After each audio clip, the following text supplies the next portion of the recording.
Hello, boys and girls. Welcome to episode 14 of the Ready Up Gaming podcast. As always, my name's Niall. I will be the host of this week's episode. Joining me is the bald bearded bruiser, Bobby Boucher, who is a little bit hungover today. So, if it's your first time listening to the podcast, what we basically do every week is me and Bobby talk about what we've been playing, news and items from the world of gaming, and a bit more about rumours from the rumour mill. So, starting off there, Bobby, what happened last night? Talk to me. I wanted to actually tell me on the podcast rather than just tell me beforehand, so I'll have actually something to dive into first and foremost. This is why I don't go out. I end up spending the fortune and just going overboard and feeling like absolute shit the next day. So you were actually thinking you weren't going to stay out, didn't you not? There was a point where we both weren't even going to go out. Right. And then I was like, fuck it, I'll go down, we'll show our face. And then spent like 70 quid on vodka. Was it good? Good night? No. Was it not? Were you dancing? No, I actually wasn't. I was alright. Like it's alright getting out and about, but it's not really for me anymore going out. So did you pre-drink, as we say over here? No, I only had like 3 Stellas before I went out. Bit the wife drink. 3 Stellas and then straight onto the vodka when we get down there. See, we have a lot of listeners in the US and Australia. Is what I've seen from the podcast feed. So Stella is obviously Can they get Stella over there? That's what I was thinking. I don't know. Not too sure. I don't know either. Get the wife? Was that Demi drunk or was it just you? No, she was. She wasn't too bad. She had she brought a couple of cocktails with her in her handbag. Had them and typical woman. And then had a couple of WKDs. Does anyone even work the bar in the Masonic? Do you just go back and grab your own? I didn't know. Yeah, it's all done up now. What is that, like a bar, is it trying to be? Because I remember being in before and it was like upstairs. I don't know, like... Oh, no, it wasn't upstairs. It was the downstairs. Upstairs is like just... it's tiny, like it's where you old man bar. I remember going to. Like, I was in it once and that's where I was. No, the bottom's all like a big hall. It used to be... They would have had like a wee bit of a stage there to play darts and things like that.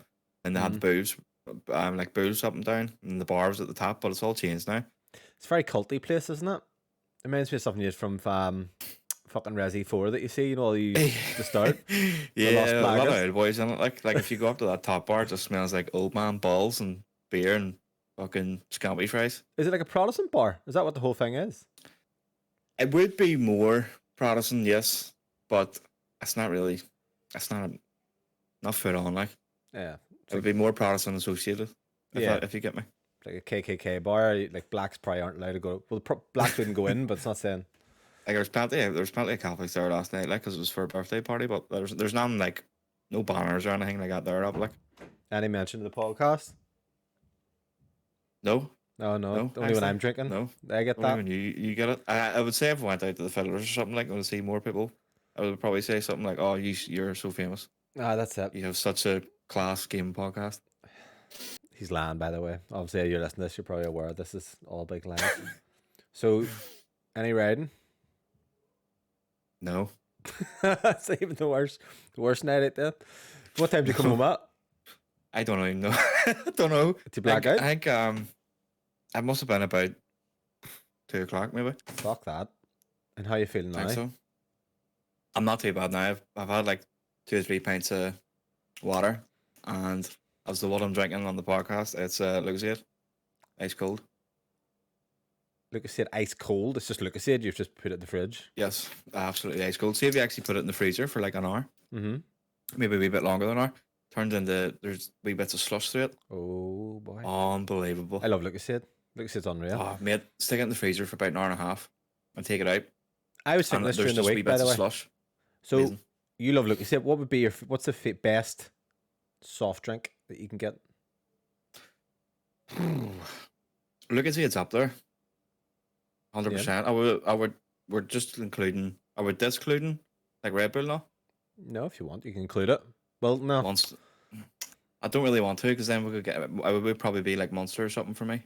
I drink a lot of Monster. Sugar free? No. Oh boy. Used to. But there's so many nice ones now. Like I don't like the OG Monster. It's horrible. Didn't mind it, but it's slippery slope. Those things are fucking cans of sugar. Like used to go to Weatherspoons, and that's what you would have got if you asked for a Red Bull, vodka and Red Bull. They would give you the Monster. It's horrible. That's because you get a fucking can of it. It's massive. Probably save them $1 anyway. It's not nice, so very sweet. I'm a man for Pepsi Max Cherry. What about Dr. Pepper? I like Dr. Pepper as well, but Pepsi Max Cherry. Do you ever go on holiday in Spain? They give you like Coke and grenadine. It's like they're saying it's cherry Coke, but it's not. Unreal as well. You go anywhere you go on holiday, like you're getting Pepsi, you're not getting Coke, like, are you? I like Pepsi, like. Do you? I do, but then I can drink it for a while because I would drink a lot of fizzy juice. Like I would go down and get a crate of it if it's on offer or whatever, and then Coke, normal Coke, Diet Coke. I like it all. Well, I'm day 9 into my diet, and ever since the time I first did the diet seriously, I would have just got like normal Coke, but then I went on to Pepsi Max. Now the thing is with Pepsi Max, I didn't even realize it was a diet drink originally. Whereas because there's no sugar in it. But I could always tell Diet Coke and Coke Zero, it doesn't taste like the sugar in it. Whereas I wouldn't even know with Pepsi Max a lot of the time. See, Coke Zero's meant to just be like Coke, yeah, but without the sugar. But it's not. It's not the same. Diet Coke has a different taste. I've actually got a Diet Coke as well. I'm not a fan. Not a fan. I like Diet Coke. Very depressing looking can. My favorite. Lucozade is up there. Like I think it would be. I like Lucozade. It's not the same as it used to be though. It tastes like less sugary now. Yeah. Is that off memory? I could be wrong. You're the one drinking it. Everything's getting. It's not the same. It's not bad. Like. And then Lucozade Orange, which used to be elite. That's totally different now. Oh, I don't like it anymore. I used to love it. There used to be a lemon one as well. You don't get it anymore, and it was unbelievable. Is Lucozade Orange the one that's in the bottle fizzy? There's Lucozade Sport, yeah, and there's Lucozade Sport, which is nice as well. Lucozade Sport's nice, but I can tell. Lucosade's probably that might be my number one. I think it's an Irish manufacturer kind of thing. Lucozade as well, isn't it? Is it? I think so. I don't you get over in Australia. Yes, people probably listen to us going, "What the fuck are they on about?" It's unbelievable. Like, it is. It is actually. It's top tier. Like, if we were to do a tier list, it would be in the S tier. Like, 100%. I would rate it highly. What about Dr Pepper? Then you mentioned that. I like Dr Pepper. When's the last time? I think I got a crate of it. I got sugar-free one. It was horrible. A couple Frank B&M's maybe does them. Okay, Iron Brew. Dr Pepper would like. Oh, Iron Brew's top tier as well. Really? It's nice. Oh, yeah. It's top tier for me. Like. It's top tier. It's cool, boy. It is top tier.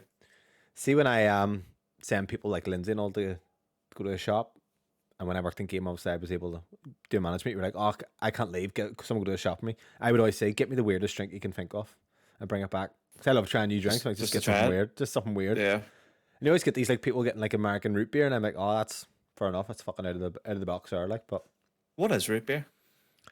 Tastes like mouthwash. It's like American soft drink. It tastes like mouthwash a bit. Like it tastes toothpastey almost. It's weird. Does it? Yeah. Oh, it wouldn't really appeal to me. Yeah. And then there's the pink Lucozade, which is nice as well. Tried that? I think I have. It's nice, like. I think I have. There was what else was there? Lilt. That's good. Lilt is nice. It's quite hard to get now though. You can't really get it in many places. I think it's kind of it's closing down kind of thing. It's tasty like when you get it.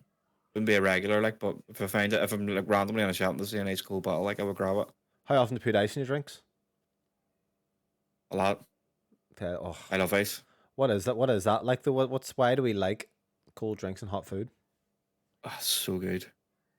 So good. Like I filled my pint glass like this morning with ice and just ice cold water in it. Would you rather be starving and having food, or be down at first and have a drink? I think down at thirst and having the drink. I think it's more refreshing than that. Yeah, it fills the whole wee bit better. Refreshing. Never had a fucking burger when it's refreshing. Yeah, I think if you're down at thirst, your mouth's all dry or whatever, like you just need a big drink. I think that's more satisfying. Big Gandhi flip flop. You just want a big syrup or something. I mean, I'm first. Usually if you're starving, and then you go and get a big feed, then you feel like shit after because you're just so full. Whereas you don't really feel like shit after a nice cold drink. No. Making me in the mood. Mate, sometimes I get this with beer. I'm like in the mood for a beer, but it's just I'm thirsty. Yeah. But I'm gonna take another wee drink. Oh yeah, you'd have a wee drink there. But yeah, Ready Up Gaming Podcast. So like I said, what we'll be doing is talking more about what we've been playing this week. So Bobby, you're up first. Ready to bat? I already know what you've been playing, to be honest. No AoE 2. I do know, kinda. Oh yeah. Well, we'll start off first with what we've done the other night. Okay. So we bit of Demonologist. Who found this, by the way? Who found Demonologist? I think Kieran sent it in to the chat, and then I didn't see it until I got home. I checked it out. I was like, "Holy fuck!" So it's like Phasmophobia on steroids. Do you explain what it is? Yeah. So anyone doesn't know, like Phasmophobia and Demonology is this game where you go in up to 4 people. You have to go out. You get loads of equipment. You have to go into like a haunted building, and you have to kind of figure out what kind of, if it's Phasmophobia, what kind of ghost it is, or what kind of demon it is. On Demonologist, and you have all sorts of equipment like a EMF reader, fucking salt, cameras, fucking UV, Equipment, everything. salt. Equipment, loads of stuff. Salt's in it. Well, I don't know if it's in Demonologist, but you have to go in, figure out what it is and guess it, and then fuck off. But Demonologist is a wee bit different. Whereas after you guess the ghost, you have to. There's like optional quests, which we actually didn't really know because we were only starting to play it. But I checked out after. There's like optional objectives to do, and then after that, then you get the chance to exercise it, and you have to find 5 fingers to do that. Which we were looking for the fingers, but when they weren't even fucking there, so they must appear obviously after you do them optional quests, and it's scary as fuck. It's not. It's scary, but like, come on, you're literally jump scares. You're a pansy, mate. You're a pansy. I'm not a pansy. I'm not a fucking screaming and all. Take me. I love it though. There was a scene, Bobby. So Bobby, I think you could see this. Bobby put up on our TikTok, by the way, like a 3-minute clip. Sorry, but there was a scene where Bobby, the very first time we played through, Bobby had been the last one left, and Bobby hates. I'm not gonna say hate horror because you love horror movies, but you don't like horror. I love games. it, but it's just so tense. If you know what I mean, it's like real tense to me when I'm in it. Yeah, your butt's. But I do like it.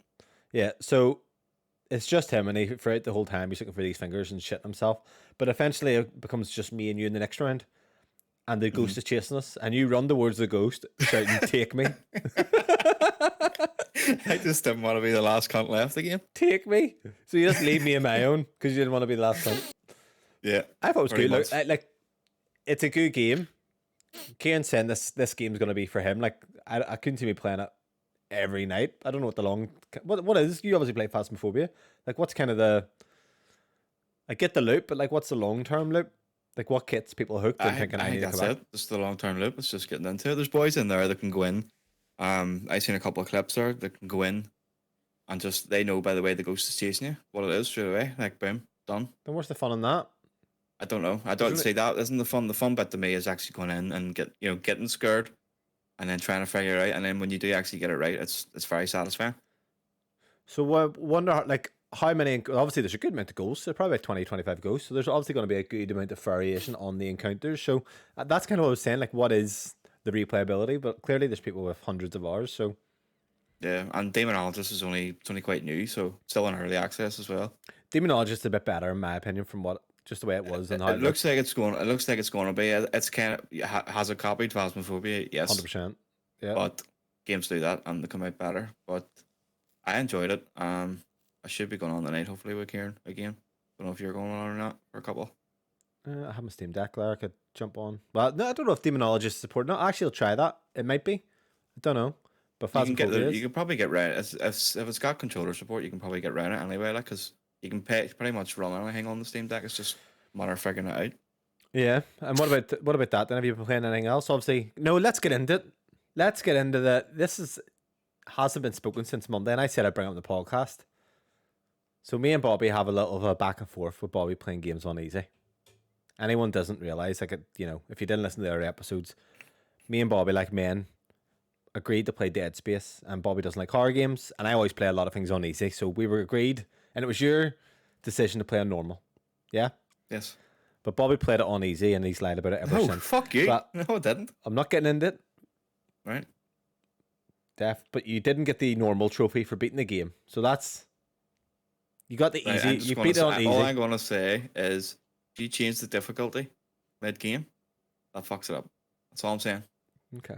Well, anyway, so last week you were getting stuck on Metroid. And we're never going to talk about difficulty after this, by the way, I promise you. Because I'm fed up talking about it anyway, right? But you put on Metroid, and I was like, oh, how long did it take you, Kieran? He said something like 9 hours. And I says, oh, Bobby, what about you? If you go to the save screen, it shows you the playtime. Now, what I realised it also shows you on the playtime is your difficulty, but you wouldn't show it. No, you're starting to smile a wee bit and you're hiding it. I think that this has all been taken out of proportion. Why would you just show it? I would love to go back to. I don't even think I was on it at the time though when you asked me to show you. I didn't say no straight away. It was after when you start typing. And it was actually no. No, it was something that I can't remember what it was. It went differently to how you were saying it. And then you did what everyone in the world who is lying to that says. No, I'm just going to not do it just to annoy you. And it's like, no. No, do you know what? I was actually going to send Kieran it. And then he started being a wee fucking ball bag, like in your ass, copying you. So right. He was joining in on the fun. He's like, oh yeah, let's play now. Let's all bully him. Right. So last time I'm going to ask it. I'm not going to mention difficulty ever again, do you? Did you play it on rookie mode or did you play it normal? No, I genuinely played that game on normal. Okay, I'll trust you. I'll believe in this. Honest to God, I did. Okay. Dead Space was on easy. No. Dead Space got swapped to easy for that one scene because I lost over half an hour. Right, okay. We're leaving it at that. We're not talking about difficulty anymore. That. Because leave it at that. Right, but so anyway, I beat it. How long did it take you with the last boss? It was the second day trying it. I'd done it, so it was maybe about 5 attempts. He's quite tricky. Like, it took me a wee while as well because I did watch someone do it online for tips, like, because it was just at the point where I wanted to get a beat. It was just doing my head in. I tried it once, I think the night before, and I just put it down straight away. I was like, I'm not doing you tonight, like. Yeah. And then I think it was maybe the day after or second day, I went on and I just watched a video of it, some tips and help on it. There was one where like I was actually coming in. You know, he uses the wee Gatling gun. Yeah, and you kind of jump around it. You jump around him. So the way the guy on YouTube showed me is that you run, and then you press the counter button. Yeah. And then you hold it, and you turn around, and so you're at like an angle. So the thing just it shoots you for like a second, and then just goes and shoots that way because it's aiming for your head. Right, I see. So it doesn't get you. So that helped me big time because it was kind of just avoiding the damage on that part, and then you could just fire missiles into him while he was doing it for the whole sequence. So what was your thoughts on it then? Unbelievable. Loved it. Now I was right, recommendation wise. Fantastic. I knew you would love it. Is it better than Hades?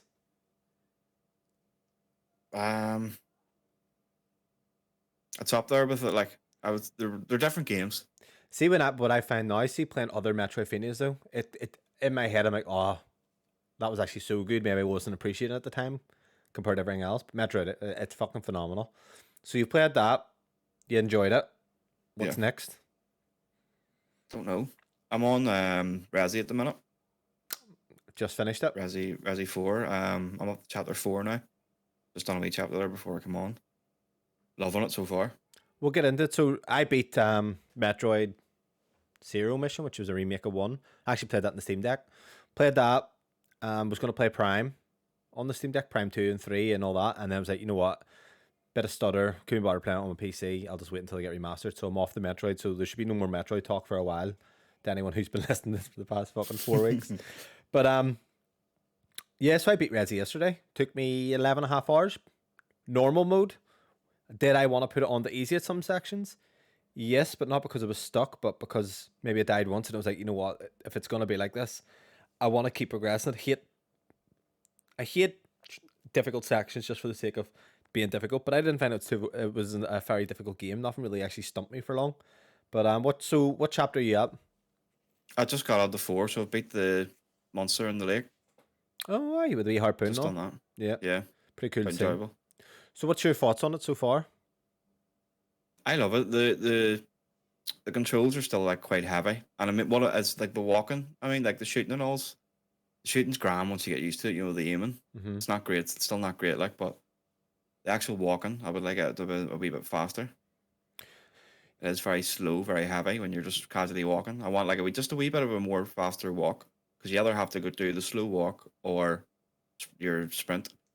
Yeah, I actually felt like I got pretty good at the game. Like, see the headshots and all, it's quite satisfying.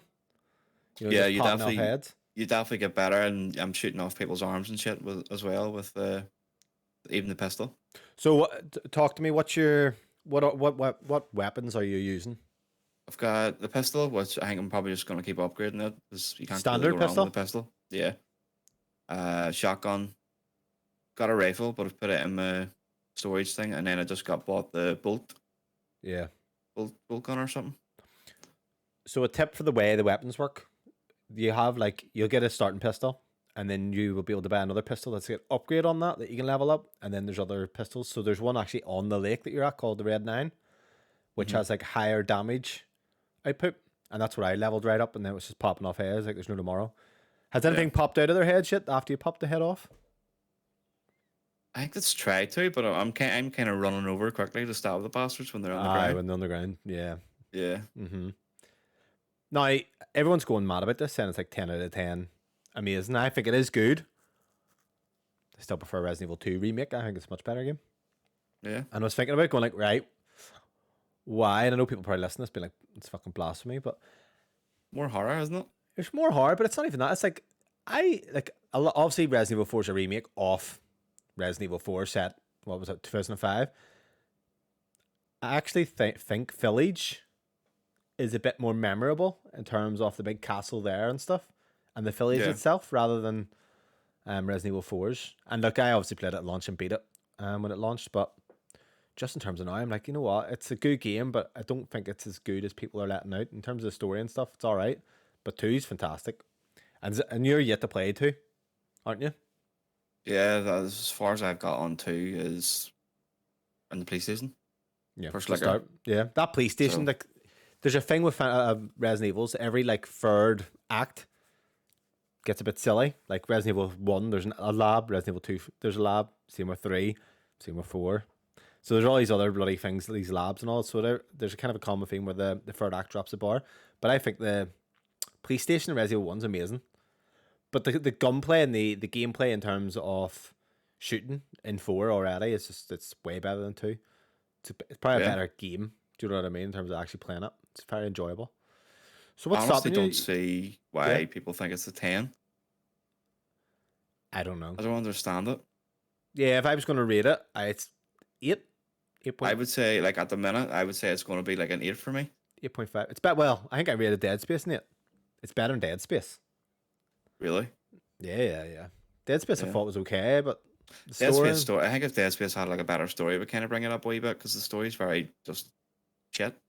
And even this story, it's a bit silly with Resident Evil 4. So, but I like the characters. Leon's like super cheesy. I like the characters. I I like the characters and stuff. So I'm like, at least it has that going for it. Where Dead Space. Was that in the OG? Like, has cheesy lines? Yeah. Probably worse than the OG. The first one, like the first bit when you get into the village bit and then they all fuck off into the church. Where's everyone? It's like, where are you all going? Bingo. I was fucking laughing. Yeah. Like, fuck me. But, there is some tense parts, by the way. Is there? Yeah, like there's spoilers, slight spoilers, nothing really major here for a 2005 game, but there's do you like to get Chainsaw Man? Chainsaw Man, fuck's sake. Chasing you? Yeah. There's like a part where there's 2 women with them, and like they have like bags in their heads or whatever. But it's just a really tight section. Those types of areas where, you know, you're a bit more claustrophobic and stuff. Now you're playing on easy, aren't you? Yeah. Do you find it easy? Yeah. Yeah, like it's just. Yeah. See, I found like people were saying actually on Reddit and things, like the hardcore mode is probably what you should have been playing it on if you played the original and stuff. But I ain't had time for that. Medium was fine, mate. I'm glad I played it on medium, because the reason it did was I wanted to get the feeling of progression on the weapons and such. Plus I played 50 quid for it, like Resident Evil Village. I mean, I beat that in the weekend. Not even really playing much on easy. I beat it in the weekend. I think on easy as well. But I don't think it matters too much as long as you're enjoying the game, and that's really the truth of it. I don't think I could play Last of Us on easy though, or sorry, normal. Be that fucking long. No, do you know what I mean? Not a messing. It's fucking long as fuck, regardless. Even on the easiest mode. That's what I done part 2 last year, like towards the end of last year. I mean, I'm feeling the calling to play part 2 again. You know what? I'm like, it's great. But if I do another playthrough of it again, I'll be going for the platinum. Yeah, I feel like I'm feeling it. Here, your mum was watching part 2 playthrough. What's her thoughts? Yeah, I haven't spoke to her actually since the other day about it, but she watched all part 1. Mm-hmm. Loved it. Like, thought it was brilliant. She was like, you couldn't even tell it's a game. If you know what I mean, like, obviously all the gameplay's cut out. Mm-hmm. This is just very much cinematics. So she started part 2. She couldn't wait. I was like, brace yourself. And she got to that scene, and that's when she texted me. Mm-hmm. I think she was gurning and all. It's a fucking that is a brutal scene. Like It is brutal, and it's really brutal, like in the game. So yeah, like, go golf clubbing. yeah, it's mental. But I think she's enjoying it. I don't know if she's finished or not. I must actually ask her. But it's wild. Like they think my mom's sitting watching a video game. So what's up next for you? You still obviously Resident Evil to play for. Yeah, I'm gonna chip away at that. I don't know. I started what do you call that? Link's Awakening Yeah, you kind of picked this the up and other just night. didn't really play Yeah, much. I haven't. I just haven't got back to it. Cause I texted earlier on in the group. I was like, don't know what to play here. To do Resi or Link's Awakening or start that Pokemon game. But You need to clamp down on what you're playing. There's too much different ones. They'll I lose you. know that's what I've had. Well, I haven't even started Pokemon or anything yet. So I've only got. So I think I'm gonna do Link's Awakening maybe on the Switch. Yeah, And I then think you stick should. with I Resi. think you should do. Yeah, so this seems to be the kind of secret for me is 2 games max. So I beat Yeah. Resi, mate. And I wasn't even playing it that much. Like I don't feel like I sat and played it for hours or anything like that. I feel like it was quite a passive game. 12 hours in 1 week. To be fair, mate, like I wasn't even playing it every night. I'm quite surprised Yeah. at how smooth I kind of played along, and I didn't ever get stuck against the bosses and all. It's quite a nice game to play in that regard. You know, like with horror games and stuff, mate, you're like, I'll give you an example. You know, Resident Evil 1, you could play so much and then die, and all your progress that you've made so far is missing. Whereas it's nice with that, you know, that games are a lot more accessible. So I think you should do, personally, I would do Link's Awakening and Resi. Link's Awakening. So I started it. I've got my sword. I you get your shield straight away by my sword, and I've just got to the wee forest up above. But then that's where I saved it. But very much OG Pokemon vibes. Told you. It's just like kind of, There's one thing I wish I could set the attack speed a wee bit faster. can you not? No, I checked all the settings. You can't do it. Pokemon games you could, or the later ones at least you can. So it just makes that getting through all that attacks a wee bit faster. Yeah. Well, what you'll like So about slow. this is there's like abilities and things you can unlock, kind of like Metroid, where it makes it a little bit more accessible, if that makes sense. Yeah, Go faster but and shit like that. it looks so good on the OLED. Honestly, mate, it's beautiful on it. Like the colors on it, it's just pop out. It's so good. I was playing with Steam Deck and went back to the OLED for something. I was like, oh god, it's so good looking. It's so much better, isn't it? I actually bought Resi 1 for the Switch, but the load times are atrocious when you're opening doors and stuff. And I was like, I'm just not feeling this right now. Yeah. So I'll then, wait for that. yeah, so I bought Soma. I was telling you about this. Is that horror game made by the guys Fracture Games, I think it was, or something like that. It's the guys who made Dark Descent, no Amnesia. Oh yeah, yeah. So I was seeing a thing on Reddit. It was like, what games are like kind of the games that stayed with you so long? You know, it kind of stayed with you and give you a fucking you thought about them after you played it. And people kept saying Yeah. Soma. And I said, what the fuck? I've played this before and I've tried it before, but there's a mode called safe mode, and people were saying play it on this. So it's one of those games you get chased, but people are saying if you put it on safe mode, the way they brought out is you can't die, but it's more a walking simulator, but just do it for the environment and the world kind of storytelling. So it did it. It runs like 60 FPS in the dock, but the problem I had was I went outside and I got lost and I was like, you know what? I'm just not in the mood for this. So it was kind of like, Yeah. I probably shouldn't have deleted it, but I fucking did it. I was like, I'm just not in the mood because I was walking for ages. Like, no. And what were you playing this on? Deck, Steam Deck. See that? So I'm playing already at the moment. I bought Mass Effect. I'm playing that again. 60 FPS on the deck. I mean, it's Nice. fucking, it's nice. See these types of games for the Steam Deck. Like, this is what I'm talking about. It's like, because obviously before me and you had the deck and I sold it, I was only playing WoW on it, but you see actually land back 60 FPS and I'm like, fuck. Like, I played Mass Effect 1 when the Legendary Edition came out last year, 2 years ago. But see, for Mass Effect 2, just to sit back and play it, and it looks good, and it's run at 60. Is that what you're on? The second one then? Yeah, I've already beat the first Did you- one twice. You done the first one 2 years last ago. year, the year before? About 18 years months, ago? year and a half ago. Brilliant. Yeah. Absolutely phenomenal games, mate. I think you'd be loving them because you like KOTOR. Same team. I would. I know I would. What's ever put you off playing them? I think it's just like space. I don't like space unless it's Star Wars. What are you But comparing it to? I know once I get into it, like I will. Whoa, But it's whoa, just whoa. like What do you mean you don't like space? I don't like space stuff. Like what? Like that kind of spacey, just space shit. It doesn't really appeal to me unless it's Star Wars. Do you mean Like like, Star Trek? No, it's gay as fuck. Like I wouldn't watch Star Trek or anything. are you thinking it's like Star Trek? Aye, maybe. No.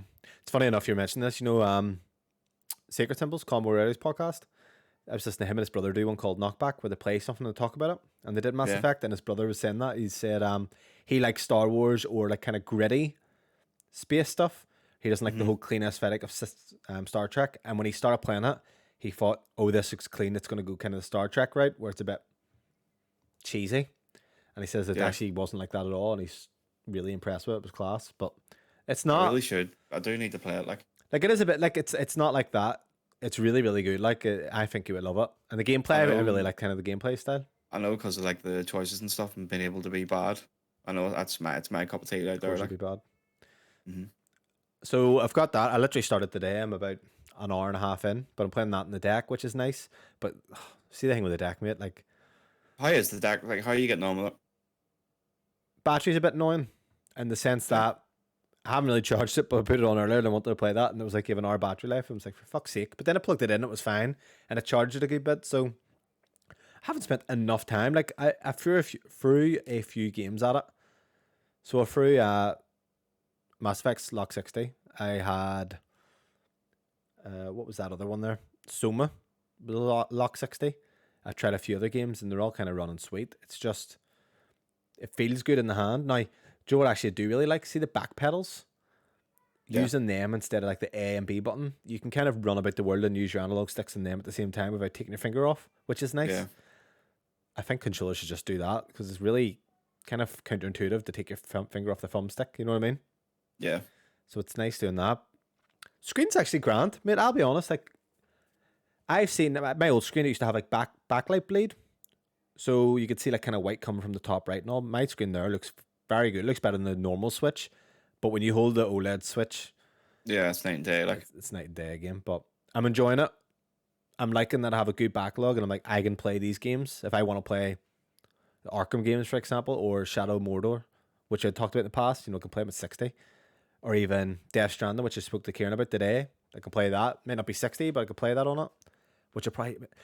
There's something about portability with more immersive. Like, if I put Mass Effect on the TV earlier, mate, I probably would last 10 minutes and turned it off. But it's it's different when you have it in your hand. Do you know what I mean? Yeah. I don't know. What do you think of that? Because this is something I'm realizing recently about portability.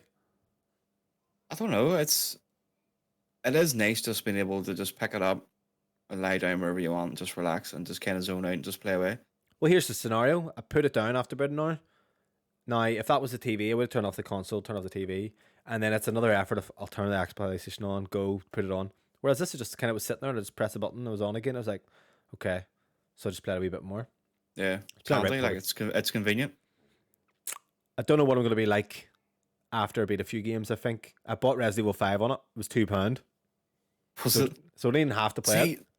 This kind of stuff is why I'm thinking I should just buy one. Made £2 and it's online, works flawlessly, and it's 60. It's like 60 FPS. It's like, I would play that. And then there's Resident Evil 7 or Resident Evil 1. I actually have it on the Steam already, so the load time's not going to be an issue, which they are on the Switch. So it's kind of like it's nice. Phasmophobia is on it. I need to try that on it. It's 60. It's good on it. It's good on it. Do you know what I mean? It's just I tried it. It's just getting through the backlog, and actually, there's something really satisfying about playing through a backlog. Do you know what I mean? Yeah. So I'm enjoying it. But here, I have been playing a game that it works on the Steam Deck, but doesn't work well enough, and it's more just issues.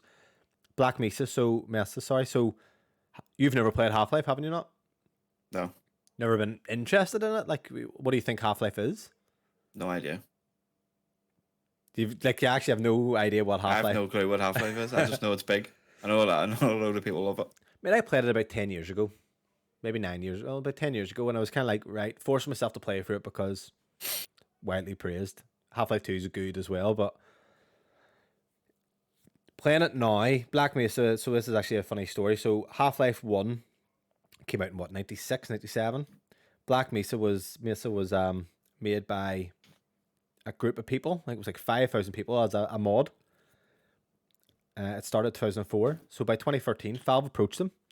Says, do you want to make this and release it? We'll let you. And they released it on Steam Greenlight in 2015, and then they finished it on 2020 there. So it doesn't look amazing. It still looks quite dated. It looks like Half-Life 2 a lot, to be honest with you. But the way that game is, it's a first-person shooter. But the design is like kind of puzzly. So, for example, there's a section in it where a bridge has exploded, and you're thinking, how do I get over there?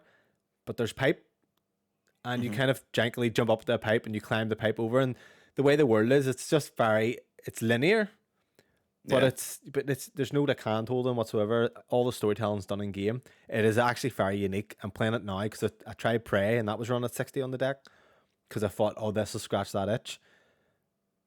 But there's not really like Half-Life in my opinion, like in terms of how that game plays. So, obviously I don't think you're gonna go and play Half-Life, but there's a reason it's well rated. But very good games. Yeah. But you told me about Prey. So Prey's what people say is immersive sim. So it's like the Dishonored and stuff. So you see those types of games where you can pick up everything, you can read all these books, and you can approach things your own way and all. That's kind of what an immersive sim is. I just couldn't get into it. So I'm gonna do. I've decided Mass Effect. And then I'm going to do the Half-Life game. So Black Mesa instead of Half-Life 1. Half-Life 2, I'll do Half-Life episode 1 and 2 as well. So I'm going to do that. And you'll pick up the MetaQuest then for... What do you call but here, don't mind me lending me out, do you? But no, it's just... I'm in the mood for... Give us a game, it's a game, it's just a game, as Kieran would say. He loves this. He's going to be listening to this and he'll probably fucking tax us. I know. Like he does every week. Yeah. Still using it. So yeah, I just realised that my explanation of what Half-Life is terrible. I'll give you a rundown just because you have never played it. So Half-Life starts. Now bear in mind, it was kind of the first proper FPS story narrative game. You are a scientist. You're going into the Black Mesa facility. Going about your day. You're running a wee bit late, but they are basically testing something in the facility. Something goes wrong, and then aliens come in through a portal and start fucking everything up. That is Half-Life for you. Then the plot thickens. So yeah, that's all we've been at. That's all I've been playing. Bit of FIFA there today. Beat Ran. Then I drew with him. But that's it. So Bobby, talk to me. Should we get into the news, or is there anything you wish to talk about? Yeah, let's get stuck into it. I think that's okay, guys. So covered. Bobby's going to take it away here with the news. Item 1, Bobby. You take the shorter one. Take it away, or Item one. Yep. News and rumors. Go ahead. Item 1. E3 is cancelled. Fuck me. E3 2023 has been cancelled.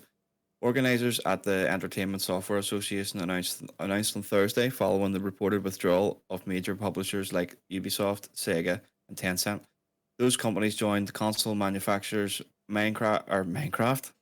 Microsoft, Nintendo, and Sony, who had previously confirmed they wouldn't take part in this year's E3, an event that promised to return the spectacular gaming industry show to Los Angeles for the first time in 4 years. Los Angeles. Kieran was talking bad about your anchor reading, as we would say, like the news. I hate it. I don't like reading. You don't like reading? Reading out loud? What we like at school when the studio in front of everyone says, "Here, read this to us." I didn't do it. Didn't do it. Wow. No, I would have just got to take the lines. Right, so I fucking hated it. E3's cancelled. Kind of writing on the wall here because everyone was kind of not showing up. I'm not really surprised by it, to be fair. Everybody's been backing out. It's too expensive. I miss it though. I miss the excitement. I think we spoke about this before about like. Yeah, it's not the same like the way you've got the Jeff Keighley doing the Summer Games Fest, and he has his wee show, and then like every other show, he's just including it in the whole like sphere of it. Yeah, but they're not really part of the collective like the way E3 was. It was like you had your E3, and it was all part of the same event. Like if E3 came back properly, I actually think I would want to go. I said in the past I wanted to go, but to be fair, you see a lot of these people go to the game shows to sit in a line to play a game. I have no interest in waiting 4 hours to play Suicide Squad personally. Like, unless it was something unbelievable. What like that I was really into. What would you stand in a line for 4 hours for? God of War. Oh, for fuck's sake! Really? Like to play it? 100%. I have a tent and everything. I'd be waiting. Jesus Christ! Here's what we'll do. Right, see if E3 ever comes back. Right. And the big dogs are Microsoft and PlayStation. All they'll never be back. That's it done. If that does happen, we'll go. We could go, but this is it, mate. Like they're never going to come back. The only problem I have is like, right, if this is going to be going away, can Sony or Microsoft not just fucking do a show every year anyway? Whereas, what's the last state of play that we had that was a proper? Xbox do have their show every year, and they are doing it around E3 time. Right, so it's Sony being ball back. PlayStation was September 2021. Do you know what I mean? Have a bit of fucking consistency here, lads. So it's just, and you kind of get like wee bits and pieces fed to you nowadays. So nothing's like exciting anymore. No, like E3 was. I've always said like it's like our Christmas for gamers. It's like Christmas for gamers. That's what I always look forward to E3 every year. You get some shitty frees as well, though, didn't you? You get shit once back, but it's just the excitement to fucking grab. I used to grab my beers and grab fucking snacks and just sit and watch it all, and I fucking loved it. What's Microsoft's best E3? I've not had one yet this year, really. Fuck away. Like, honestly, I can't remember like anything of highlight with Microsoft. Can you? No, they haven't delivered anything like substantial, to be honest. So they obviously need to do something. So state of play. I don't think it's coming back. No, it's gone now. Like, because like see the price they have to pay for the booths and all. It's ridiculous. Like what was that we show on recently? Was it PAX? PAX East. Yeah. So I was listening to, I think it was the Trophy Room podcast. One of the guys was saying that I think it was like for your booth to access their internet, it was $5,000, and that's just PAX. That's not even E3. Like they're paying a shit ton of money because they're paying to be like on E3. You know, part of it, if you know what I mean. So like, why would they? You've PAX. You've got. Do you know the PAX invited Colin Moriarty and the Sacred Symbols guys out, and then just told them they're not coming now, and they had sold their tickets and all for it. Had to refund everyone because they're all politics. But you've PAX. You've got Tokyo Game Show's another one, and you've got Gamescom. Germany. I wouldn't mind going there. That's close to us, like. Yeah. Closer in America. I told you my manager won E3 before he went to E3 Dreams. God of War. The God of War one. Oh, God of War one. Yeah. So yeah, E3 is cancelled and gone. I just want give me a good state of play this year. I want to be excited. I think it's rumored that we're going to get one around.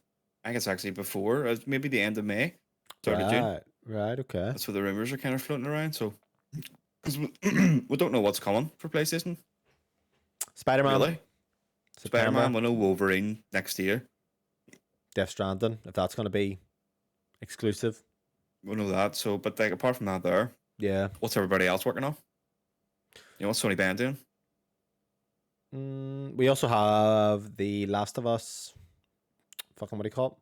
Factions. I think it'll be at that. I think I said it'll be at Jeff Keighley's thing. Yeah, it'll be a while away.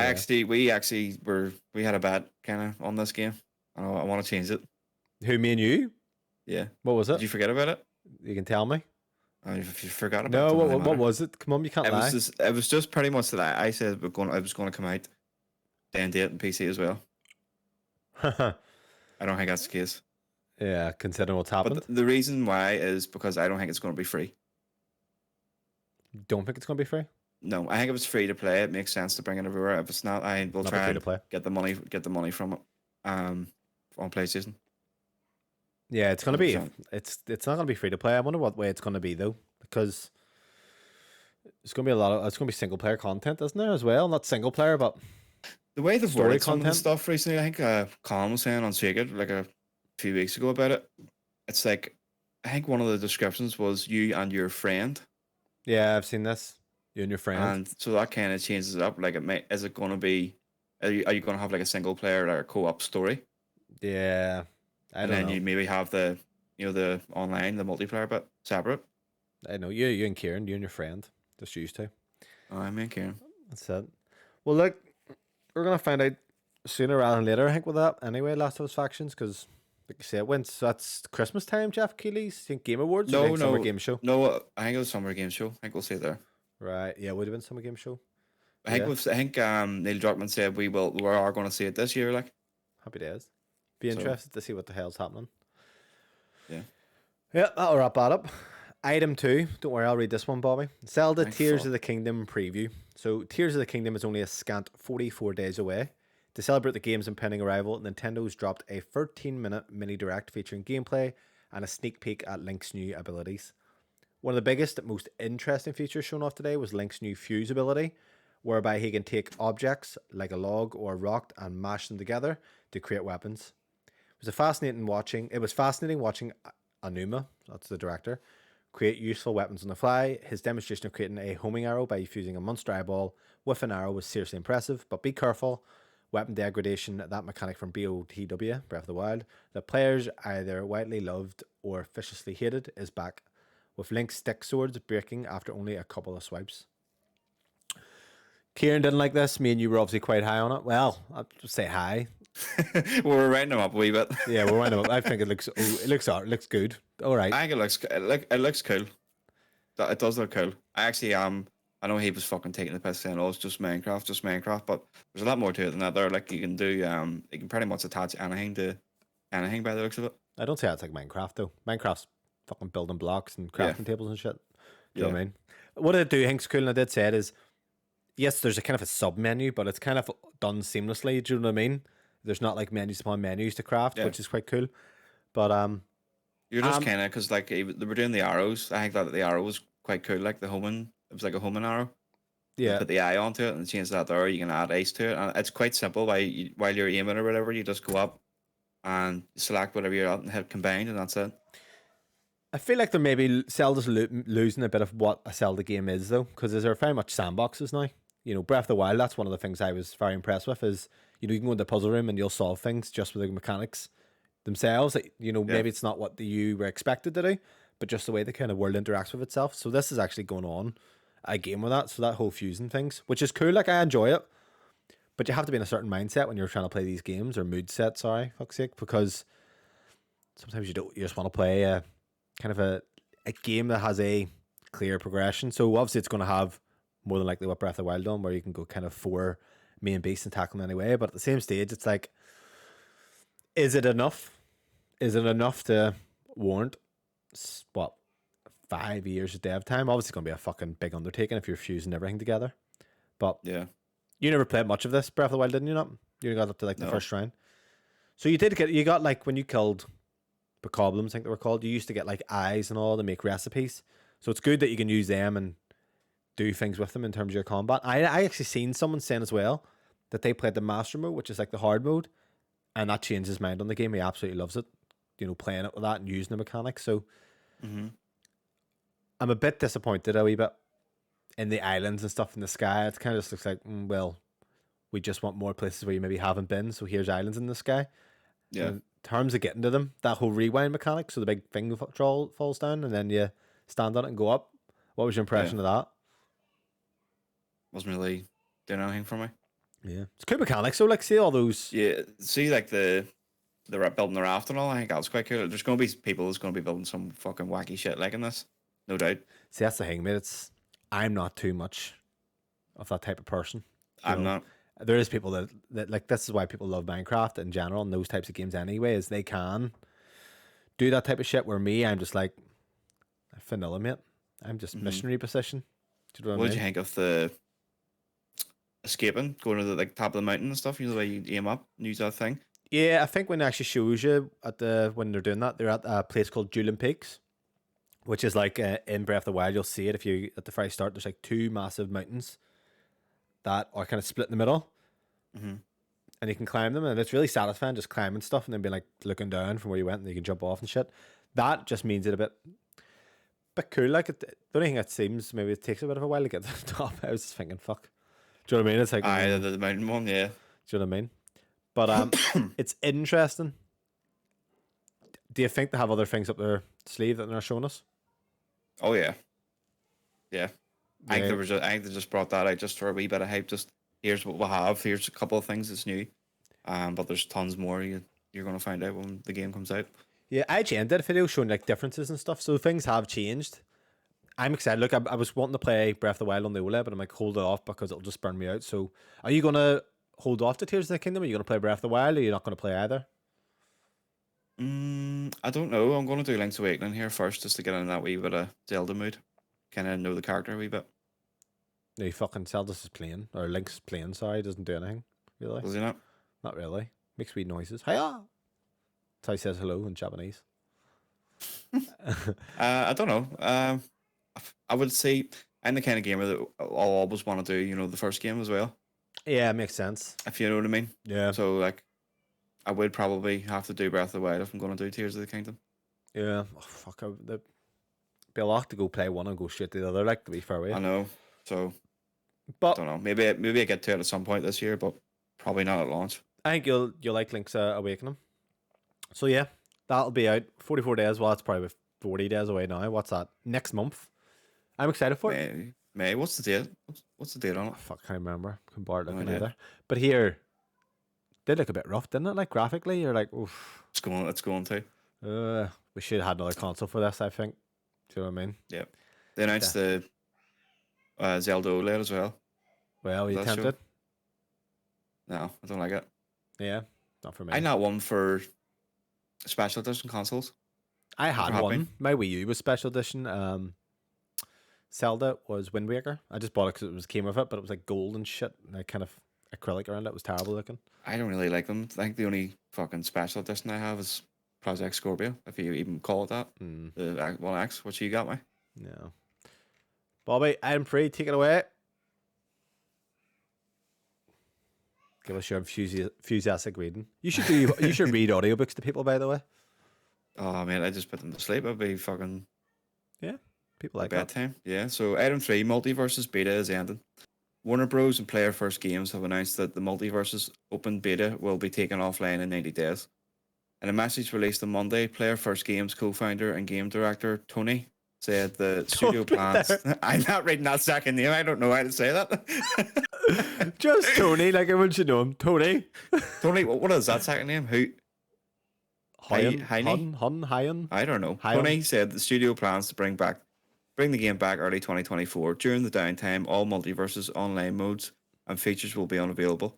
Players will have limited offline access to local matches and the game's training room, including the characters and cosmetic items within these modes, which will carry over to the full game next year. I thought the game was out. I thought. Do you think just plans have changed and they're going to try and bring it back and try and? I think they're right to do this. Build the hype for it again. I'll tell you why. It's a good game. It's fantastic. Needs more time in the oven. It needs work done. Because when I went to play it, it was like, I'll play it with Logan online. And it was like, online co-op isn't there yet. Now this is going back about 6 months, maybe longer, September, whenever. So, yeah, give it a year, see what you can come out with and release a full price. I love these style of games. You know, this kind of Smash Brothers, but there's another game that I really got into. It was Brawlhalla. Oh, yeah. Tried that. Fantastic game, but I like this style of game. Now, the problem that I have with Smash Brothers is the online connection's horrendous. So is this with Nintendo, like, I'm not? It'll stop me playing because there's too much latency, whereas with this, like, looks good. I played quite a lot of this when it came out. Yeah, I loved it. I thought the fight and all, I think it was great. The mechanics and stuff in it. I'll give you a scenario, right? See if this was literally out. I would just probably let it sit there. I wouldn't play it again. See if that in a year's time there's a wee bit of kind of launch. It's launching this date. There's a wee bit of hype about it. People talking about it. I'm gonna try it again. So by actually doing this, at least you're getting people like myself who could potentially have started playing this back in. But with multiplayer, I'm very weird with multiplayer games. It's not often I'll be hooked. Do you know what I mean? Like, are you the same? Yeah. I think it depends on who's playing with me. Like if I get into, like when we got into Warzone there and COD when I first came out there last year, I was really enjoying that. Like I was having great crack with it. What happened with that? We just kind of stopped. We started the podcast. Fuck you, podcast. You're the PM. Pretty much. That actually hit lowest numbers yet recently. Do you know that? What's that? COD? Yeah, Warzone. Like the multiplayer. Yeah, I've seen that. I've seen something like that. Yeah, so that hit it's kind of the worst. But these types of games is good, mate. And especially when you have 2v2 and you're kind of taking it serious. Like Brawlhalla, I played it flat out when it came out. And Kieran ended up playing it as well with me. But with this, this is the kind of game it's easy to pick up and play, hard to master. Yeah. Because if you watch, there's like people who play fucking esports of Smash Bros, which is just another level. You got the fucking dash cancel and all that shit. So I think it's a great move. I honestly thought it was released. I thought it was out.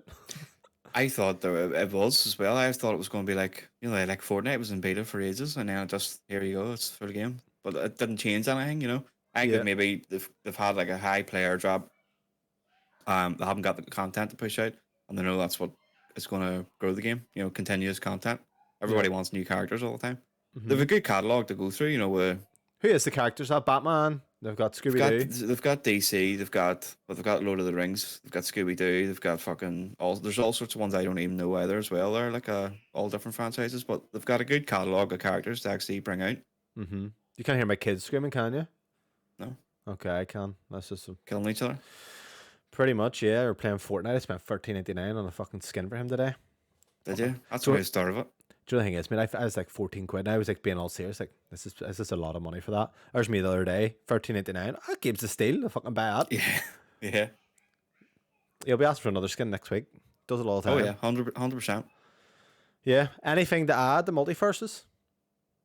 No, I'll be excited when it comes back with a full launch. I'll definitely be jumping in again. I'll be try. That's what I mean. Like I'll actually try it again properly. It's a bit shitty for like all the people who put all that money into it, and then now they they can't really do anything with it for a year. Stop releasing fucking half-finished games. I get they probably testing the water to see what it was. And was like, we actually I have genuinely don't think it was the plan for them to take it down. Like, do you not? Just to see the numbers dwindling. Like, I think they've seen the numbers and they realise they need to do something. Especially if you know you have a good game. Easy fixes here, guys. It was a beta, so we didn't say it was staying up. We're taking it down. Yeah. Well, you keep all your stuff, and obviously it'll carry over. Oh, yeah. Well. Item 4, The Last of Us Part 1 is getting slammed on Steam over PC performance issues. The Last of Us Part 1 is finally available on PC, if you can get it to work. Steam has slammed the PC version of the PlayStation Classic due to crippling performance issues and crashes. In fact, it currently has mostly negative reviews. Crashes every 20 minutes, said one review. Game is badly optimized. Game looks great, just needs to be better optimized. Naughty Dog is currently investigating the issues, however, and has promised its team is working on resolving them. The Last of Us Part 1 PC players, we've heard your concerns, and our team is activating entirely multiple issues you've reported. We will continue to update you, but our team is prioritizing updates and will address issues in upcoming patches. So who's the team actually behind the port? Because they obviously bought Nexus. Iron Galaxy. Do you know who works for Iron Galaxy? No. Do you remember PS4 era? Wore glasses, bit chubby, with Shuhei.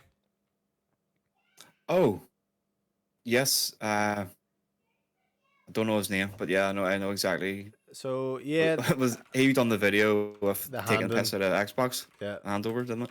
Yeah, I forget his name, but Adam Boyes, isn't it? Yeah, Adam Boyes. He's actually the CEO of Iron Galaxy, which is interesting. So they have done. I think Iron Galaxy were behind the port of The Witcher 3. You know that? On Switch. Let me see. They have done a lot of bad ports. Did they not do? I think they done the Arkham ones as well, did they? I don't think they did. Saber. Who made? So Saber. Sorry. So yeah, Saber no, they did. I'm on their website. Who did Iron Galaxy? Yeah. So they done the Arkham games. For PC, the PC ports of them. Fuck. Well, they've done. Let me see. Am I right in saying Iron Galaxy have also done? Did they do Doom on the Switch? I think they may have been them. Done Skyrim on the Switch. It's here. Yeah, most likely it is. Doom Switch port devs.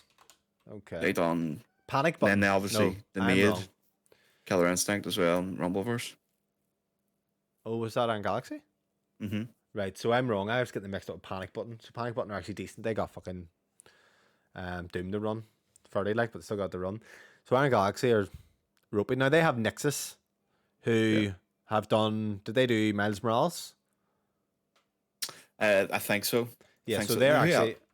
They bought. Is it? Who's the other one? Is it Firesprite? Do they Firesprite? No, Firesprite done. They are actually the guys behind. What do you call it? The VR game that came out. Oh yes, that's right. The fucking Horizon guys. That's Firesprite. But Nexus. This is bad. Like. Aye, so Nexus done Horizon Zero Dawn Complete Edition. They also done the Marvel Spider-Man games, which were decent ports, I believe. I'm not too sure. Maybe they were. Yeah.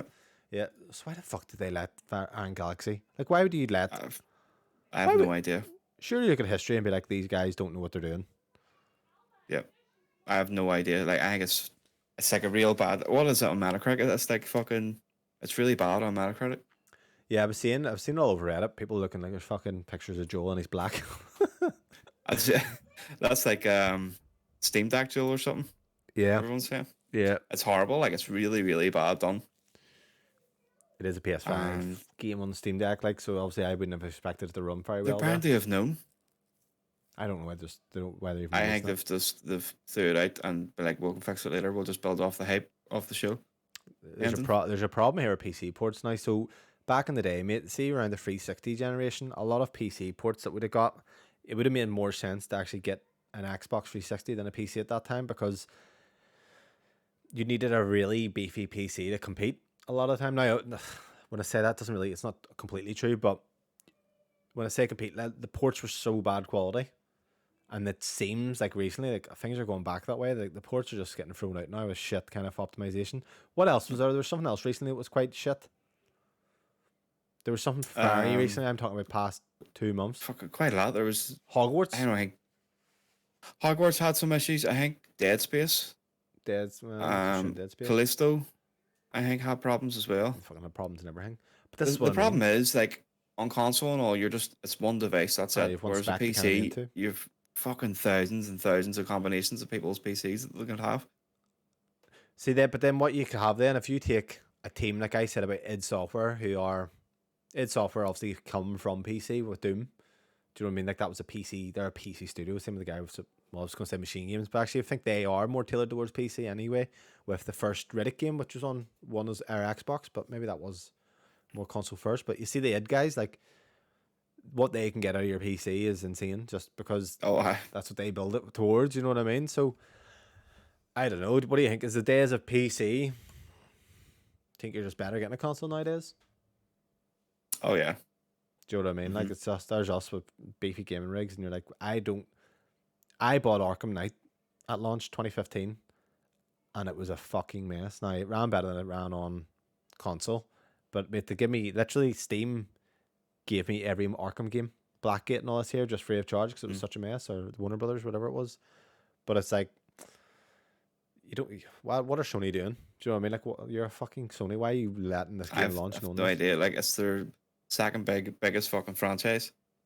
It boggles my mind. Surely, but Iron Galaxy, like, clearly you look at their history and going, right, shit. Do we trust them? Yeah, I don't understand. I honestly don't understand it when they have Nexus there. Well, this is a question. So if they're doing that, what's Nexus doing? What's rumored to come out next, or what do you think's due to come out next? Because we've got obviously The Last of Us. Tsushima. Tsushima will be next. Tsushima. Yeah, that's probably right there actually. Yeah, which would be fucking glorious looking on PC. I think the Nexus. Ultra wide. What? Oh, ultra wide. That game. Be sexy. Fantastic game. So, I don't think they're going to be doing that though. I could imagine Nexus taking that. I would have imagined Nexus doing this, which is strange. That doesn't make sense. Why would they do Ghost of Tsushima and not Last of Us? I don't understand it. Honestly, don't. Baffles me. Yeah. Why it's come out so bad, like. Mental. But yeah, to be fair, I think there is some patches already starting to come out. I think something was done with a memory leak. Yeah. But do you remember? And this is going off a wee bit off topic. There was a game, Aliens, Colonial Marines. Do you remember this? By 2012. Mm-hmm. Game launched on consoles, and it was absolutely trashed because the AI was fucked. It was like literally for years. It was supposed to be a decent game, but the alien AI was fucked. And obviously that's in what way? Like, I think it was just released. They just run past you and stuff. Like, it was fucked. Oh, okay. That was a Gearbox game too. Okay, so a modder, someone got their hands on it years later, and he went through the code, and supposedly it was like one line of code, or not even one line, like one kind of thing of code was causing the issue, and he took it away, and the game was fine. It's mental, isn't it? Everything's fucking held up by sellotape and sticks. But that just shows you that's like, it's just code and games, anything, you know, they're so fucking fragile. Never mind if you're making a PC game with all those different aspects and kind of different specs. Fuck me. Look at it. It's too much to take in like consideration, all the different, you know, components and all the computer. Well, look at Elden Ring. Elden Ring was fucked as well, mate. I think it was Andy from Andy Cortez and Kind of Funny. He was playing Last of Us. Now he was playing on a 4090, and he didn't have any big issues. Yeah, with it at all. Like, so, but I mean, the majority of people aren't going to have a fucking 4090 or whatever. Like, because PC game is super expensive. It's only going to be the hardcore like that have one that big. Like, most people have like a 3060 at most. It put me off buying a game at launch now. to be honest with me. It's like, why should I? Yes, back in the day, I would have bought everything on PC. But it's now like, why should I spend 60 quid on a game at launch that may not run even as well as my console, or just a be buggy or whatever? So yeah, fuck me. But then you have games like Elden Ring was bugged on. It was shit in console and PC. And when I say shit, like, I'm not saying it was terrible, but like, unless you played the you PS4 just had to play version, the PS4 version, yeah. you should not have to do that, mate. Like, fuck me. Which I didn't even do. I did, and it was night and day. I couldn't even play the PS5 version. But then also Yeah, the frame pacing issues on. I done it on Xbox and then PS5 as well. They had that problem with Bloodborne, mate. Like, it was a locked 30, but it looked like it was running at 20 FPS, and it was the frame pacing. It was just a kind of, most games I think run like 16 milliseconds, which means like it's kind of smooth. This was all over the place. So if you play Bloodborne now, it looks worse than 30 frames. Like, it's fucking atrocious. So Bobby, item 5, I'll let you take it away. Yeah.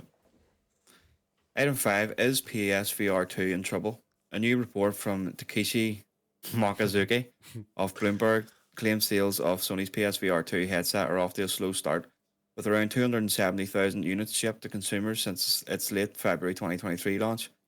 The data comes from research outlet IDC, with Francesco Germoni of the company Geronimo of the company suggesting the price cut in PSVR 2 will be needed to avoid a complete disaster. Sony's yet to share any official PSVR 2 sales data and has never made its sales projects public knowledge. Question for you, okay? Yes. Will we ever see another PSVR console? No. I said this. Said it. So I think it's going like the Vita, in terms of you've done, two goes. Obviously, PSP was a massive success, but it was just fucking hacked that much that Sony were losing a fortune. So they brought out the proprietary memory cards for Vita, which were a fortune. And Vita obviously flopped, but mental, mate. Like, see the PSVR, obviously we had it. Well, you have yours sitting there. I sold mine. It doesn't help us well, mate, with the games, because a lot of people were hyped for that Until Dawn one. And then that flopped. It was really terrible. Mate, I don't know. It's the way Sony are anyway. I just think I can't say it. I think I said this before it launched. I think I was mentioning in the group. I was like, there's not going to be another one. This is going to be the last one. And I think Cameron was maybe saying why. I just don't think it's there for people. It's too expensive for a start. Like, if you want to get a PSVR 2, first of all, you need a PS5. Yep. So like, you're well into over £1,000, and the games aren't there. The tech, I don't think the tech's there either, to be honest. I don't think it's all fully there. I think VR is a good 10 years away from being the way you want it to be. I think the problem that we're having, like, bear in mind, see the lenses in that. Like, a lot of these VR headsets have moved to something called like pancake lenses, which are a lot more superior. The PlayStation VR 2 is still using I think it's Fresnel, it's called. It's just the way kind of the light hits it and stuff. I think you get more God res and shit. But when I had it on, like, it's not a step up even from the Quest 2. Like, yes, the games look better on it, but if you put your Quest 2 onto a PC, it's not a massive step up in terms of the headset design. Do you know what I mean? Yes, obviously the OLED's a good kind of thing, but then you get that mirror effect. It's quite it's annoying. Bad, like. You can get away with it, but at the same time, the headsets aren't comfy enough. The field of view could be higher, but they just need to get it's honestly, VR's a good 10 to 15 years away from being probably the way we want it. Now, I said that Oculus Quest 1 release, I think it was 2015, or the DK1. It's probably came a long way from them, but there's a chance here. It's just gonna be a while. Apple are they're doing their fucking mixed reality headset. We'll see what way it's going, but it'll be good. They're uncomfy. They're uncomfy to wear. They hurt my eyes. Still effort.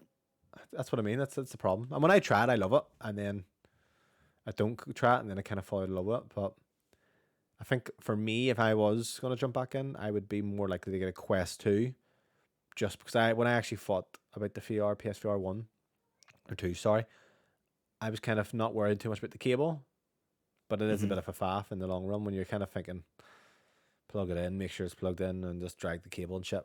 So Quest 3 is actually this year, supposedly. Yeah. I don't think Meta have been doing too good for that. They're having a low got a lot of buyers, but a low retention rate. So I don't know, mate. I just think it's a bit nuts. So I reckon going into this holiday season, you're gonna be looking at retail prices $449 with games bundle. With games? With games. Digital.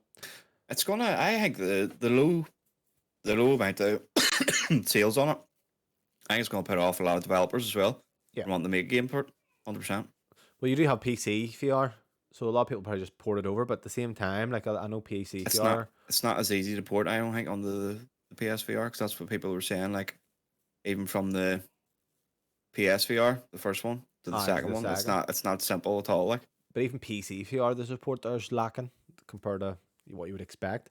So I think the medium it's a bit of a weird thing because everyone who tries VR knows it's phenomenal, it's impressive, but no one really wants to spend the time in it. Do you know what I mean? Like people try VR. I've had so many people try it the first time and go out and buy a headset right away. They're automatically sold because it's so amazing. But it's like cool. Thought, It's like a cool. It's just cool. It's cool. is it a gimmick? That's pretty much it. I think it is because that's the reason why I didn't want to open it. I was like, I'm gonna open it. I'm gonna turn it on and be like, oh, this is cool, and then I'm not gonna use it again, which has exactly been the case. Is it a 3D TV kind of thing where everyone gets them and then okay, I don't want to wear the glasses even? That's right. I remember. I got a Sony 3D TV with the glasses and all that. How often did you watch the 3D? I don't think I did. I don't think I did. You know, I worked for I was a Sony store in Belfast, and they had it was a HMD set. It was called, and this is 2011, and it was a head-mounted display. That's what the HMD stand for. And I remember they had Harry Potter on it, but it was basically you think about your virtual reality headsets. They had the screen in them, but it was just 2D. But I remember thinking, oh fuck, this is class as well. And you think the Quest and all was fucking heavy. This thing was heavy as fuck.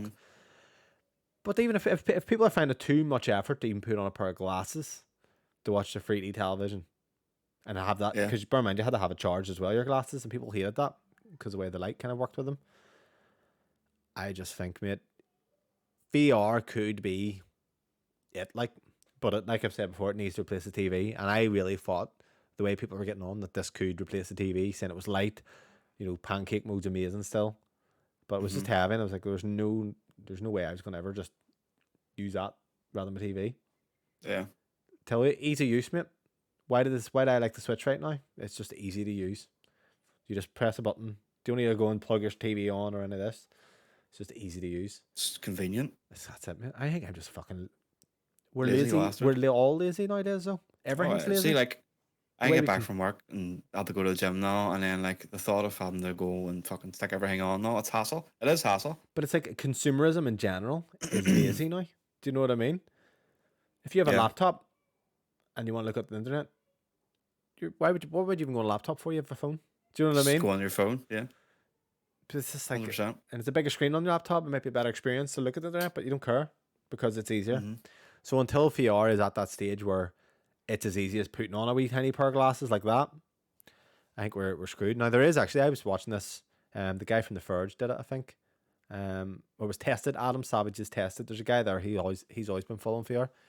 There's like literally a pair of glasses. No, it looks like swimming goggles. It's like that, but it's VR. And the way they do it, mate, is you actually send away. They have an app. You scan your face, and they 3D print kind of a mold for your face for only. You, yeah. And it's supposed to be really comfortable, but it's just wee glasses. And the way that'll do that's better. Fuck, I wouldn't want to even at that. Those swimming goggles probably still fucking uncomfy. Do you know what I mean?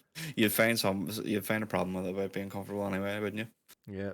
I think as well. Like, see, in terms of how it was sold, it was only sold through Sony. That's a big issue as well. As why fishy, like, everything was fishy as well. Do you know what I mean? Like we said this before, like people want to trade in their old tech and all into like the game and stuff, but they put money towards it because it is pricey. And then the fact that it wasn't really advertised well, they didn't do like a wee state of play for it, which they should have done. Strange. It's very weird support, mate. Like it's like they kind of let it's like die. They've just kind of released it, and that was pretty much it. They didn't hype it up or anything, as if they knew it wasn't going to do well. That state of play they had recently, where they showed you the 5 VR games. Those VR games, the problem I have with them, it's good when you have. See if you had games, honestly, games of the quality of Resident Evil. See if they were all coming out with them. I would happily, even though it was uncomfy to wear, I would happily have kept it and played those games in VR, even though it was uncomfy and all this here in the long term. I would have still, but the support's not there. So what you're actually left with is janky games. Yeah, they need to do that more. They need to do more ports like out there because, like, see, two of the best games for the VR at the minute, the PSVR 2 is probably Resi and GT. Yeah, Resi's phenomenal, mate. Like I've said it before, I don't know why anyone could want to play that in 2D after playing the 3D thing or after I all still need VR. to try it. Shitting yourself. No, I've played it before, so I know what's coming. It's the fact that I just hadn't put the headset and all on. Are you not selling the headset then? No, I'll probably keep it. Sitting there devaluing, mate. Fucking may get it in 449. Do you know what I mean? That's what it is. I'll sell it and then something will come out. I'll be like, oh fuck. Steam I'll Deck. play it. Steam Deck. I still want to. I've actually got my Steam up right now on the thing. Looking at the Steam Deck.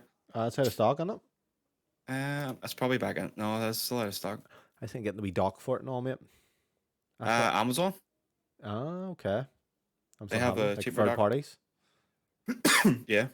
See, this is what I mean, Stephen, with the Steam Deck.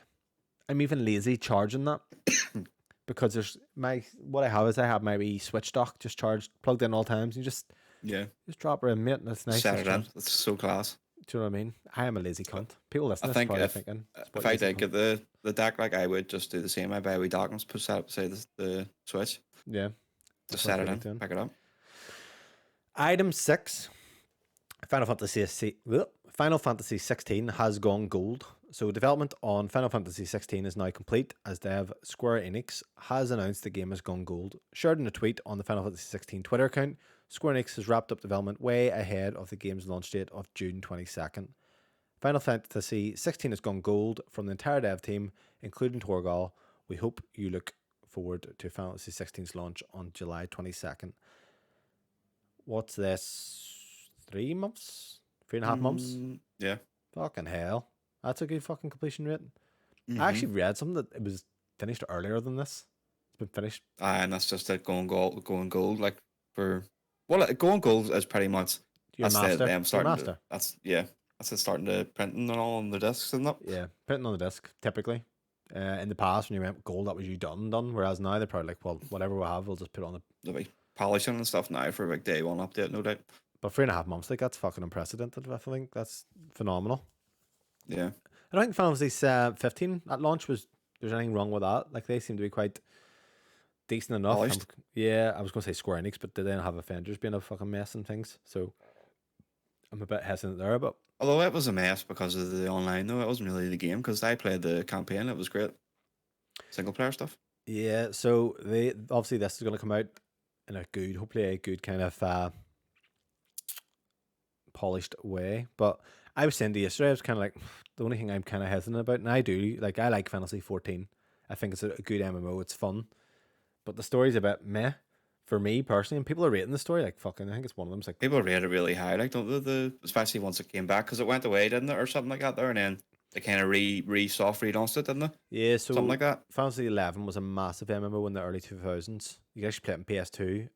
They ended up making Fantasy 14 online in like 2010, 2011. It launched. It was a mess. So there was a guy, Yoshi P. He was brought in to change it. And I think he changed it like a year and a half, re-released an entire MMO and just kind of put it back on track. Now, he's really good at what he does. The problem I have is it looks very much like Fantasy 14 style, which is kind of like classical fantasy where they're talking Old English and shit in a realm where you're born. But I do think that the story on Fantasy 14, in my opinion, is overrated. So I play fantasy games because I like the story. And I'm just kind of worried now. I'm like, the more I've seen of it, like, it still looks like Fantasy 14. But you obviously, you've tried a wee bit of it, but haven't tried too much. Yeah, this one I'm interested in because of the whole kind of, the way like Sabin and all is like kind of a wee bit futuristic or whatever. Like a cyber steampunk kind of. Yeah, like that there. Whereas this one's kind of more like what's the word for it? Classical fantasy. Medieval kind of, that kind of thing. That would appeal to me. Yeah, and people, there's I think Skillups tried it and he said it was very, very good. He's very impressed with it. But it can't be any worse than 15. I hated 15. I thought it was horrendous. That's the guy. It was like real modern and all, wasn't it? It was a mixture, mate. It tried to be modern, but it had classical elements. So it was like kind of castles and shit and kings. But it's the guys who made for. I need to play one. I need to just play one and do it. X is futuristic though. X is like, it's so weird. Like they're all different, aren't they? Like they're all Are they all their own like story? Yeah, unless you have like a sequel, which would be like 13. Aye. The ones I think are the best is 6, 7, 8, 9, and 10. Everything else, you could just leave. Honestly, like I don't think they're good games. So see what Kieran was playing the other night. That actually did look quite good. I just want to say 7. It's fantastic. Yeah, but he's got all them mods on it as well, don't he, to kind of make it look a bit better. See, the thing is, right? You'll look at that and think, "Fuck, I get never play it. Looks horrendous." There becomes because I actually play. My mate lent me it. My mate Lee, you remember? He lent me it, and I laughed. I was like, "This looks like literal Lego." Mate, that was 2004, and I was thinking that, and the game was only 7 years old at that stage. Mm-hmm. There comes a stage when you're playing it where you just forget about the graphics. You don't care. It's like playing Pokemon, mate. When you play with fucking, do you know what I mean? Or Vampire Survivors. You can get it on Switch, can you? 7, yeah. And the thing is, you can put it on a mode where it speeds up on Switch.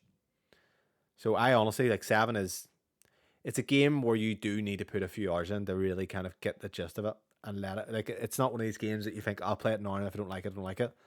It took me 9 hours of in-game time back in the day, whereas you could get that same stage in about an hour with the fast forward mode, so you can kind of fast forward. Maybe I'd say I'd probably play it like that anyway, just to you can have like just to get it done. Or unlimited damage. I'll maybe get it on Switch. Try it. Just to try it and just to see what it is. I'll use the cheats or whatever on. Yeah, and just play through the story. And if you like that, then at least you have 8, 9, and 10. But you have to kind of give 7 a chance. Like, there's a reason it's kind of recognized as one of the best RPG games of all times. But yeah, I think you'll like it. If you like Pokemon, why wouldn't you? If you like a good story, it's interesting. Like, it's good. So 16's out, 3 months time. I have 10 downloaded. I bought that on the Switch for 20 quid, so that's sitting there. I'm going to get around to that, which is a fantastic game. But other than that, Bobby, that is the news for the week. All wrapped up. Yeah, there's one thing I want to actually just bring up. We didn't actually put it in the news or anything, but the previews for Lies of P. Oh yeah, this is the kind of the Bloodborne spin-off looking game, or kind of a... Yeah, so I listened to the Kind of Funny Xcast. They were talking about it because it's come to Game Pass. Right. Andy Cortez, he's big into Souls games. Like, he plays a lot of them. And he says this is the closest to a Souls game you're going to get. It's like, he played it? Yeah, he went to the preview and played it. He says it's phenomenal. Like, it's like Bloodborne. It's like, especially, like, it's so close to Bloodborne. It's like Bloodborne with just, added mechanics and things like that to it. You're not going to play it? I am. Right. I am. Do you know what? No. I'm going to play it, and I'm going to be the first one to beat it. You have a problem with hard bosses and not liking getting stuck. It's not necessarily getting stuck. It's just losing patience with it. And so why are you going to play this type of game if it annoys you? I was thinking, no, see, when I was listening to it as well, I was like, I'm going to go and beat Sekiro too, just to fucking slap it up that bastard. You will never beat Sekiro. How much do you want to bet? 50 quid. Right. But I'll beat it. Yep. At some point. No. At some point. That could be about 50 years. You don't have the patience. By the end of 2024. You could beat Sekiro. I know I could. But you don't have the patience to beat Sekiro. You think I love getting stuck on a boss and be like, this is fantastic. I hate it. But I like the rush when you beat it. Like, when you beat a boss. It's nice beating it. Yes, it's nice beating it. But it's just that I lose patience. Yeah, like that's the thing with Resident Evil. I was thinking, I was going to stick it on assist. I was like, I don't want to get stuck on a boss. Because there's one boss. I think it took me twice. But I was like, fuck, I don't want to get stuck where I'm thinking about my ammo and all this. But it didn't. And I'm glad I played that normal. But Sekiro, you can't. There ain't no magic in Sekiro. The combat in Sekiro is phenomenal. Like, the problem is I turned it off and stopped playing. Wasn't necessarily because it was stuck, because I just thought there was these two guys with a shield, and it's not even hard or anything. I just like, how am I going to get past these fuckers? I can't play it now. I put it back on, I get bored, and it's like I don't know what it is. I've played up the same part twice, and I'm just kind of like put it on, like, that's on the Steam Deck. Phenomenal. You know what, mate? Is it? Sekiro? I was thinking that. All the Dark Souls. You would love Dark Souls 3, honestly. And you can use magic if you want on it, like, but you would love it. That's like Dark Souls 3 is generally Elden Ring, but linear. Yeah. You know what I mean? Mm-hmm. When I say Elden Ring is a bad game, I don't mean it's a bad game. I just don't like the world design. That's what I came to. I just like linear games. Get too bored. So that's the thing with Steam Deck. Like, you do have a lot of games that you can play, like, that are 60. Like, I'm obviously would happily play all these games on my Switch, but at the same time, if it's going to run at 30 FPS or a little less, or it's not going to be loading fast, you've got your Steam Deck. Makes sense. Do you know what I mean? So, Bobby, what we're going to go into is heavy hitters releasing this week. So, 2 items on the list. Super Mario movie is out April 5th. You going to go see it? I think I will. I'm probably not going to bring the kids, though. Fuck them. Oh my god. You're not going to bring them to see Super Mario? No, People think you're a they're fucking even. pedophile sitting there. Do you know what, actually? James, he's been playing. He actually beat Mario Odyssey. Who's Jamesy? James. 1 sec. Who's James? The wee lad. Oh, aye. Dammy's eldest. He got my Mario Odyssey and beat it there during the week, so. Oh, fair play to him. Yeah, I actually beat the whole thing. I'm bringing the kids. I like that to say. I like getting the kids to play something different than fucking Roblox or Fortnite or Minecraft. I think it's great. Like, see when they play a game, they actually get into it, enjoy it, and beat it. Like I actually love it. I love it. They actually pay them. Sorry, what? I that's how I motivate them. I was like, here, if you beat that there, I'll give you a tenner. You bribe your kids to play games? But they love it. Oh. I'll give you No, a tenner. don't bribe them. I'm like, like my eldest, he went through the 2 Spider-Mans and beat them. Right. And he absolutely loved them. But like usually they just play the same shit. But like you. So it's nice. It's a bit like you do play a lot of the same stuff. Don't you? Yeah. Yeah. You always go back to your same kind of thing. You don't try and. Well, I don't know. I'm saying that, but like you play a lot. You know what it is? You would play a lot more newer games. I would feel. Well, ever since I could be wrong on this, but seeing the podcast, it's not like. Maybe I'm just wrong in saying that, but you do. It's either you've heard it from a podcast, it seems, or it's a new game.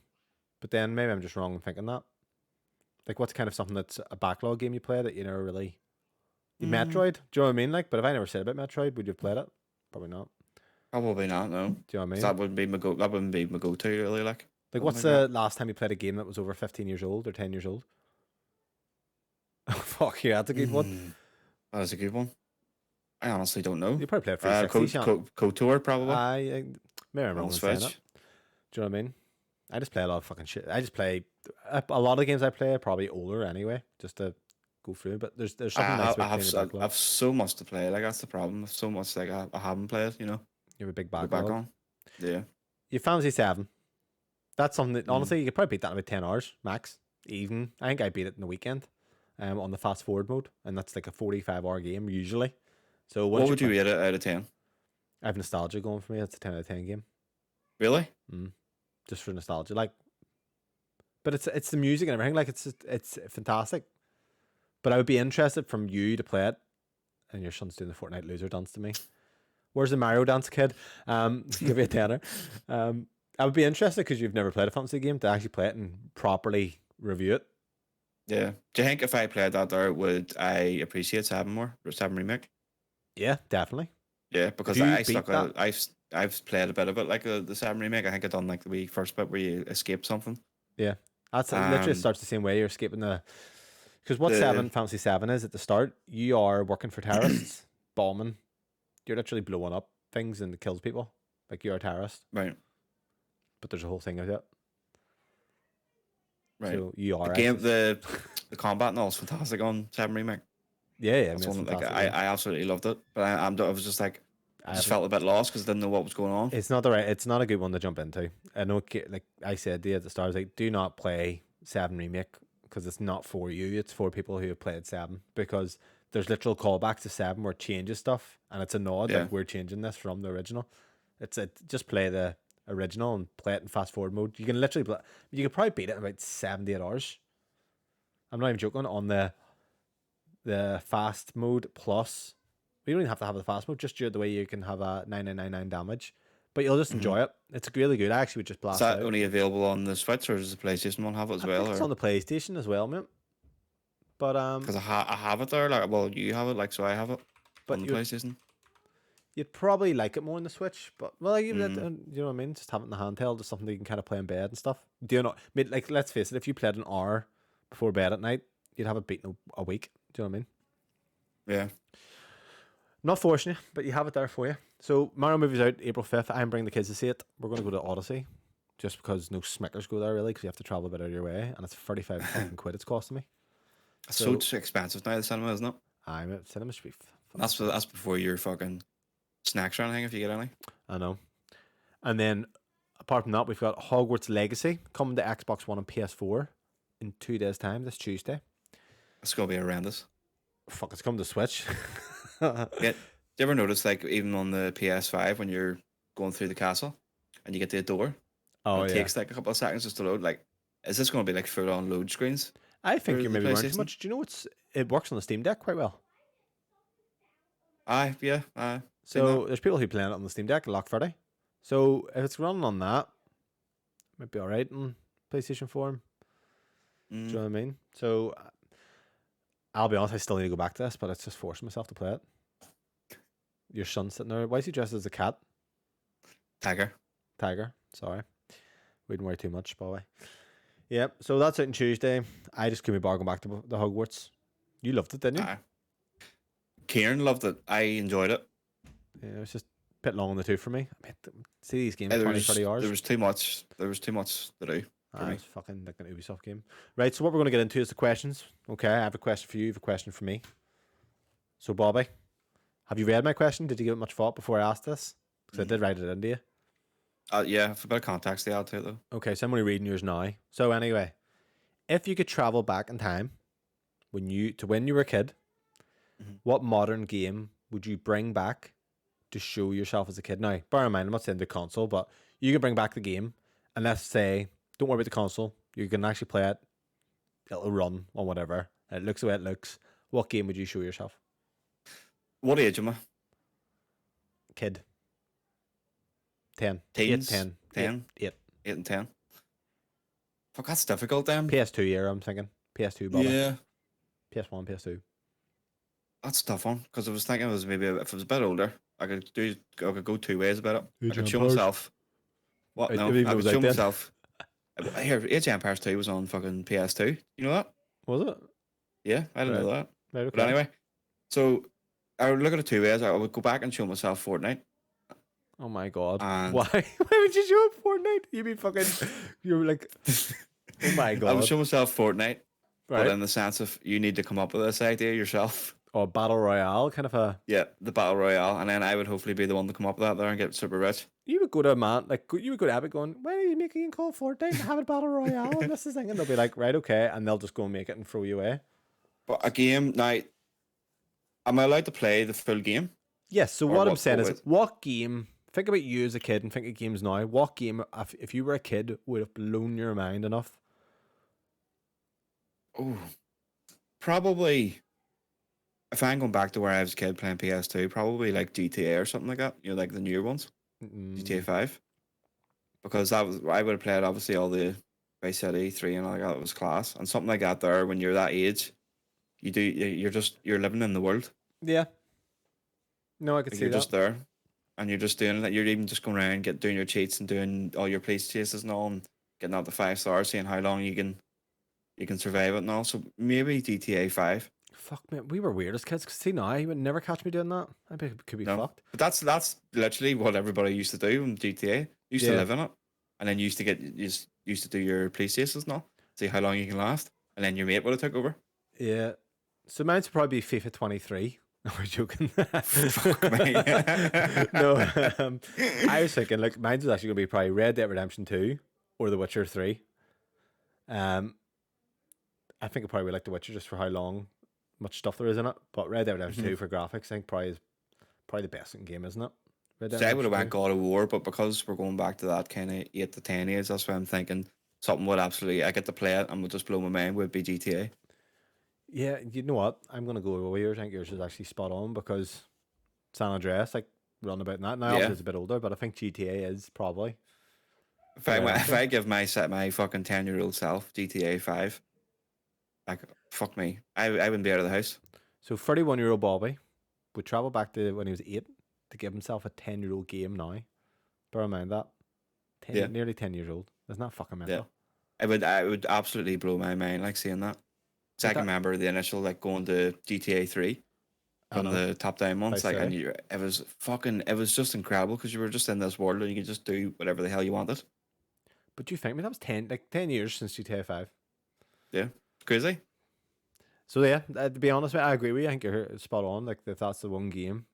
To be fair, if we had online gaming as kids, like I probably wouldn't leave the house. obsessed. I think Fortnite dances. because of the age, like 8 to 10, I think that's probably the game. Like going a wee bit older, maybe God of War then would probably come into play. Mm-hmm. Yeah. Because that's something that I would be like, here, look at this here, go and play every single fucking God of War as it comes out. What if you showed yourself Last of Us 2, graphic wise? That's good, like doing that. That's nice. Here's a man going golfing. What the hell's this? I mean, I remember the Final Fantasy X intro, which was FMV, but I didn't realize that FMV. I thought it was in-game graphics at the time, but it was full motion video. It was like kind of pre-rendered shit. I remember like these graphics are insane, but not realizing that this is not actual fucking graphics. But no, I think you're spot on. I would agree with you. I think that would win. That's our answer. GTA 5 is the game we would have to bring back. Do you want to read me your question there, Bobby? Let me just think what it is. So you're only saying this one now? Yeah. Yeah, so you're stranded on a desert island and you get to bring one game with you. Which game do you bring and why? What am I going to plug it into? Well, you have all your stuff. You have your console, you're only allowed one game. So what you need to think about is what has infinite replayability. Yep. But at the same time, what are you not going to get bored of? Fuck it's a tough one. So you could say something like Tetris. Something simple. Do you know what I mean, though? You'd be a fucking pro by the time you get off the island. But you would take something like... You have stuff like The Witcher. Big open world game. How many times can you play that, though? But there's just so much to do. But I think... Do you have online gameplay?